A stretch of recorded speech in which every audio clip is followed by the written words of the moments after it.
I'm going to need more.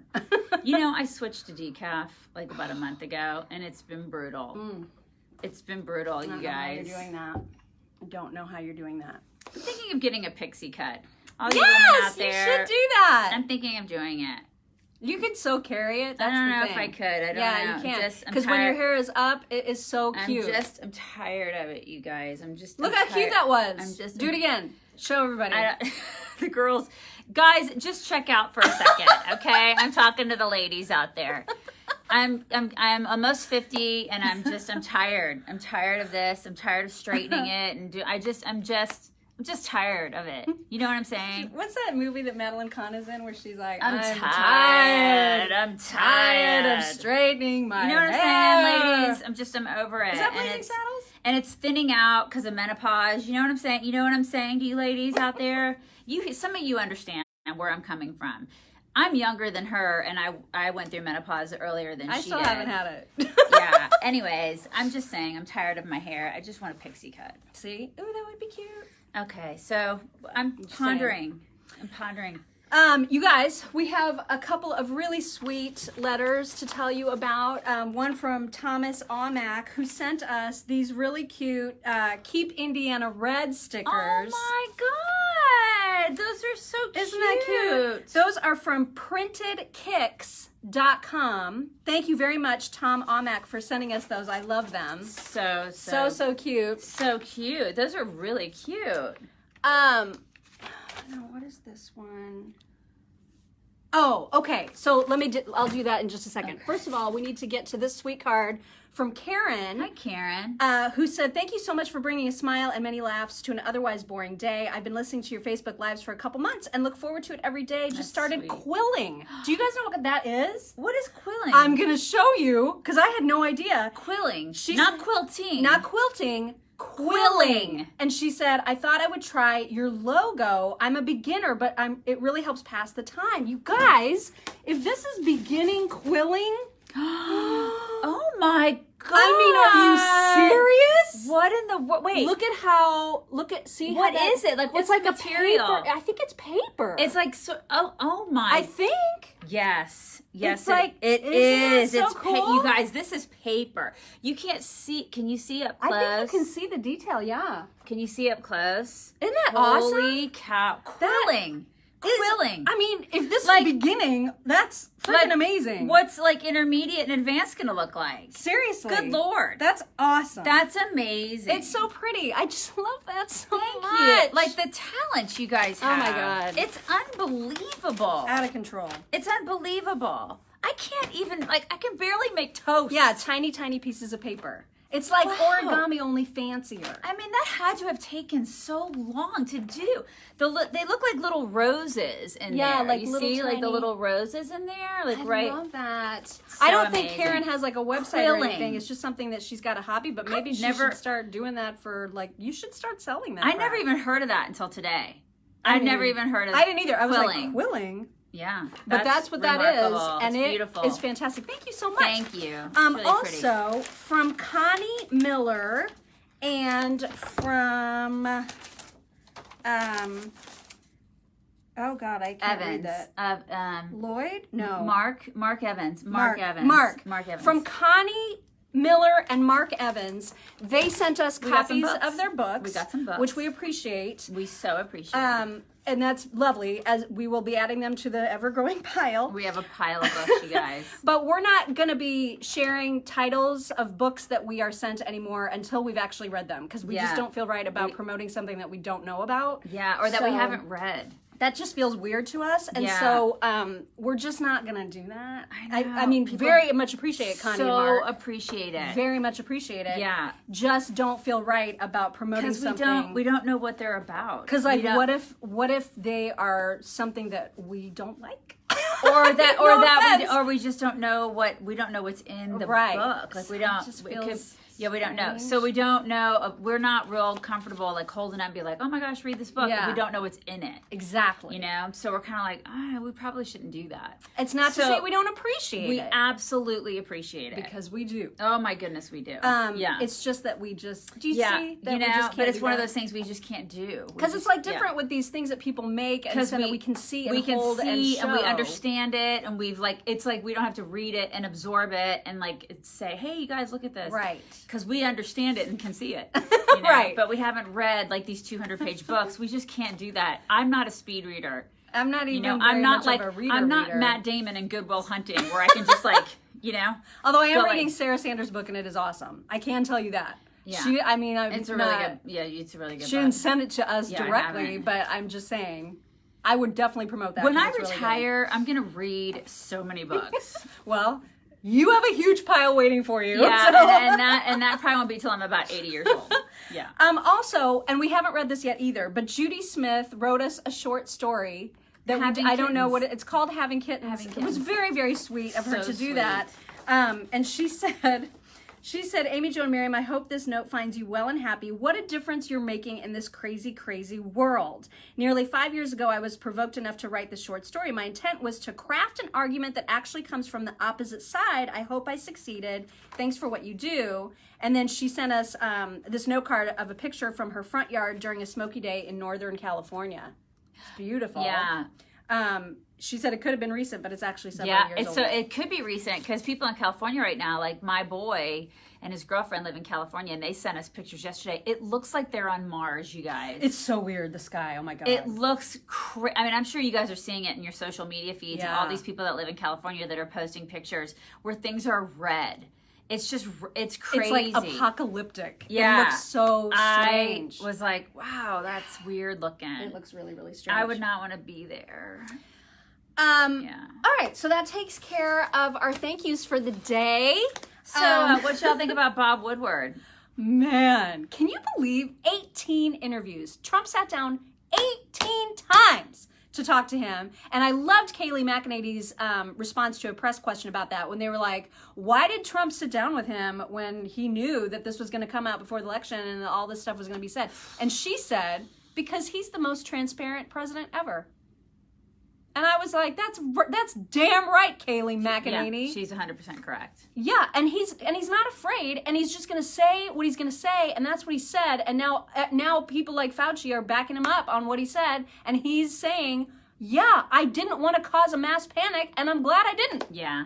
Yeah. I can't believe this is a thing. Imagine, I was thinking this morning on my drive in, I'm like, imagine if Hillary was president, you guys. Oh my God. Imagine how she would have handled this. She wouldn't have shut down travel to China. Oh no. There's no way, because there's just no way she would have done that. So imagine how different things would have looked. Because that would have been xenophobic. It would have been. Joe Biden accused it of being. As everybody on the left accused him of being. I mean, this is the thing. He shut down, he was like, no, we're not going to do this. And he's called it out for what it is. It is a China virus. And they're just like, that's mean. You can't say that. I mean, this is what they do. He is the most transparent president in history, and they hate that. They hate it. I don't know. When I was a kid, I remember not knowing stuff. Do you remember when it comes to the presidency, when it comes to administrations past? Do you remember not knowing stuff about what was going on and just sort of?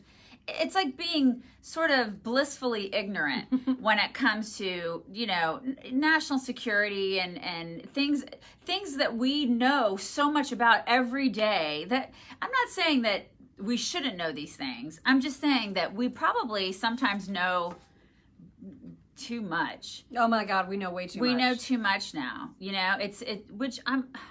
Okay, it's good that we know a lot of these things, but at the same time, it's like with the 24-hour news cycle and then with the transparency, it's like we just are overwhelmed with information that I think most of the time I miss the good old days. When there was just a 6 o'clock news for an hour. Yeah. And then nobody thought about news for the rest of the day. Yeah. Can you remember that? Can you guys remember that? I'm sure a lot of you are young. Some of you are young out there, but there was a time where we just we just didn't know so much. We didn't know what we didn't know. And then we were just like, okay. And we trusted people. We hired these people. We trusted them to take care of business. And then we went about our days. We worked 8 hours a day. We weren't tethered to our phones and the constant news cycle. We came home. We spent time with our families. We sat down for dinner. And we watched the news for like an hour, and that was it. Everything is so different now. We are so... It's just constant information. Constant. Hi, Rob. Hi, Rob. Hi.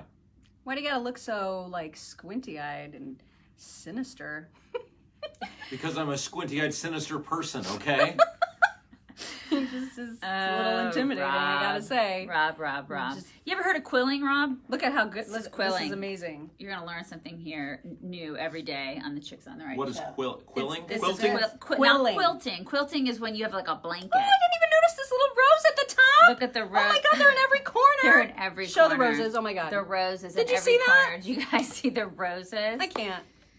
So anyway, it's just constant news, constant onslaught of transparency, Sometimes it gets, at least to me, I'm not going to speak for y'all. I'm not speaking for her either. I'm just saying, for me, it gets a little old sometimes. It gets a little, this is why I go to Texas and I hang out with cows. It's because I get tired of it's just too much. It's too much for my human psyche. Y'all may be fine with it. But How many like Trump tell-all, whatever, bios? I mean, it's out of control. It's every week. Every week. It's like anybody who has come within this far of President Trump has written a tell-all about the man. You're next. We're waiting. Let's be real here. You've had 15 minutes with him. Yeah, but if he had 35, he would write a tell-all. My time with President Trump. You could write a chapter of a tell-all. Yeah, and the title of his book would be like, "He said I was terrific." And then we had a game of catch. And answer that person, no, I do not color my hair. I'm naturally that beautiful. Yeah, and I'm sorry, I didn't see your name. If Trump cured cancer, they would argue why he couldn't cure the common cold. You're absolutely correct. He cannot win. This guy cannot win. And can people not see that? I mean, I can see that. You can see that. We can see that. I would imagine some people on the left are probably growing weary of this crap. There has to be. There has to be some people on the left, right? I don't know. I think they eat everything up. I think they eat all the tell-alls up. Right. I mean, look Victoria's at right. Adam Schiff is freaking starting a new Russian investigation, you guys. Oh my God. Oh yeah, because there's been a new whistleblower from DHS, and now Adam Schiff is like, oh God, we got to investigate. There's like ties to Russia. He will not let this go, and now it's laughable, right? I mean, at this point, isn't everybody just looking at Adam Schiff like, dude, it's over. Oh my God. It's like enough already. It's like the guy who will not stop asking you to prom. Like I was like, no. There's no chance that this is gonna be a thing. Like you're a stalker. It's like he crazy. is like Adam Schiff is a stalker at this point. I mean, it's absolutely nuts. And also, the things that this book is like bombshelling over, like this whole, oh my God, Trump purposefully played down COVID. Well, we're going to be playing some audio on our regular radio show today on WIBC.com from 9 to 11, where it's all these Democrats, including Pelosi, who's one of the people that is coming out about, this whole book and complaining about it. She's one of the people saying, this is fine. It's everybody needs to not panic. Yeah. We don't want to cause panic. Yeah. Really? That's exactly what Trump was saying. Come to Chinatown. Come on, come to Chinatown. Oh my God. And like all the mayors were doing that, all the governors were doing that, all the liberal folks were doing this. This is what they were doing. I mean, even Anderson Cooper was doing it. They were all doing it. And they changed their tune. This is what they do. And then they give themselves cover. They all give themselves cover because they're all like in bed together. It's crazy. It's like, what is the narrative? It's so exhausting to see. What is the narrative going to be today? And reading Sarah Sanders' book, by the way, where she talks just in a lot of detail about having to fight fake news and how the media created stories and it's the detail and how much it must have exhausted her. It did exhaust her. Oh my God. It's crazy what they will make up out of a completely innocent interaction. That's what's amazing. I mean, for no other reason, you should read the book just to see some examples of that, because it's truly, it's insane. It is insane. And listen, normally, like in a normal election cycle, which this isn't normal because we're talking, this is Trump's election cycle, right? Normally we would see an October surprise, right? And they're not done. Like, oh God, this is just the beginning. Yeah, I mean, there will be an October surprise. I'm just wondering, because we've been through this before, right? We've been doing this for 12 years, and there's always an October surprise. So I'm wondering, okay, well, what the heck's that going to be? Are they going to be like, Donald Trump is actually a woman? I hope so. Maybe people will be like, oh, a trans president. That's what we need. No, but see, they'd flip it. They'd be like, it's bad. Right. It's bad for Trump. Like, they would somehow, because they just, like, he cannot win. He cannot win with these people. They're constantly trying to make him into this evil force when he's just simply not. He's just an outsider. That's what they hate about him. You remember the lady that was on Anderson Cooper to say Trump raped me in a dressing room at Bergdorf? Yes, oh my God. What's that store name? She's back. Bergdorf, Goodman. Whatever. Yeah. Goodman, Bergdorf. She's back because she's continuing this defamation lawsuit against him, and now the Department of Justice is actually representing him in this case. So that's that's another thing that's like happening now, so that he has to deal with. And it's all just, it's so obvious what they're doing, the timing of it, that it makes it all not credible. Yeah. I mean, to me, it just is like, really? You're going to pull this now? You're going to do this right now. You're going to do this right now. That's not at all... I mean, odd, right? That you're choosing right now to bring all this up. Why not 10 years ago? I mean, you just... Why not even 2 years ago? Why right now? Why not 30 years ago when it freaking happened? And then she had to be all weird and creepy on Anderson. Remember when she was like, people think rape is sexy. Oh, I know. Remember? Oh my God, she's disgusting. She's a lunatic. Woman. And she writes for The Atlantic, by the way. Yeah. So shocker. If you need more, proof that The Atlantic is not credible either. There you go. Yeah. How do we feel about Trump's Supreme Court picks? Because Ted Cruz is on the list. Oh my God. Which is kind of awesome. I've been wanting Ted Cruz to be on that list forever. He's on the list. God, I want it. He's on the list. He would be phenomenal. Tom Cotton is on the list. Josh Hawley is on the list. There's some really good names on the list. Now, one of those said no already. But Ted Cruz didn't. No, Ted Cruz is like super stoked about it. He should be. It was stoked. Hawley.